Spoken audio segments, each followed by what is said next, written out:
सिमरन अपने बॉयफ्रेंड के साथ घर से भाग गई। दोनों ने शहर जाकर शादी कर ली। राजू ने सिमरन की मांग भर दी। मंदिर के पुजारी को राजू ने दक्षिणा दे दी। शादी का कार्यक्रम लगभग आधे घंटे में खत्म हो गया था। सिमरन राजू की दुल्हन बन गई। राजू और सिमरन एक सस्ते होटल में ठहरे। रात हो गई थी। आज राजू और सिमरन की सुहाग रात थी। राजू के लिए तो सुहाग रात एक बहाना था। उसने तो सिमरन का जिस्म पाने के लिए ये तरकीब लगाई थी। अब वह घड़ी आ गई थी। सिमरन तो इसे सच्चा प्यार समझ रही थी। सिमरन बेड पर बैठी थी। राजू ने सिमरन के कपड़े खोल दिए और बेड के एक किनारे रख दिए।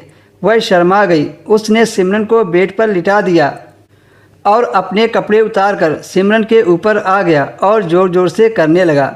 उस हैवान ने सिमरन की इज्जत पल भर में लूट ली।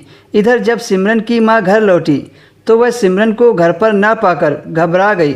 शाम तक तो स्कूल भी बंद हो जाता है। आखिर सिमरन गई कहाँ?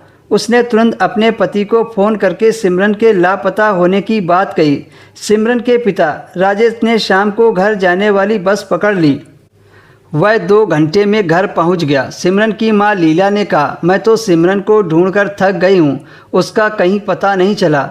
पता नहीं कहाँ है मेरी बेटी। इतना कहकर वह राजेश से लिपटकर रोने लगी।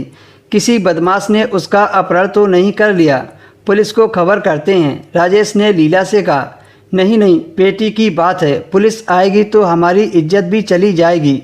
मोहल्ले के लोग हमारा जीना मुश्किल कर देंगे। लीला ने अपनी बात कही। रात भर लीला राजेश जागकर सुबह होने का इंतजार करने लगे। सुबह होते ही वह सिमरन को ढूंढने के लिए निकल पड़े।